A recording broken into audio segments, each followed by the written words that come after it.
दिल्लीच्या निकालावर संजय राऊतांनी पत्रकार परिषदेवर भाष्य केलेलं आहे। केजरीवाल यांचा पराभव झाला, याचा आनंद अण्णांना झालाय असं संजय राऊत म्हणाले। काँग्रेस आणि आप एकत्र लढले असते तर निकाल वेगळा लागला असता असंही वक्तव्य संजय राऊतांनी केलंय।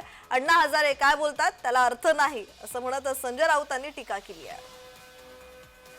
संजय राऊत हे सकाळ सकाळ पत्रकार परिषद घेत असतात आणि याच पत्रकार परिषदेच्या माध्यमातून ते राजकीय वर्तुळातल्या घडामोडींवर भाष्य करत असतात।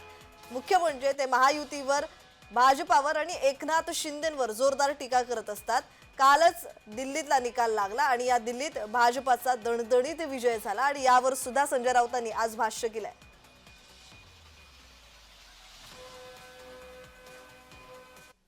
महाराष्ट्राच्या निकालानंतर दिल्लीने जो निकाल दिला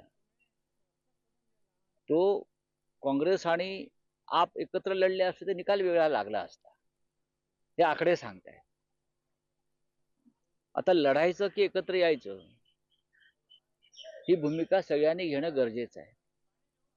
नाहीतर मग जे चाललेलं आहे केंद्रामध्ये किंवा राज्यामध्ये एकतर्फी, त्याला आपण सगळ्यांनी मिळून मान्यता दिली पाहिजे।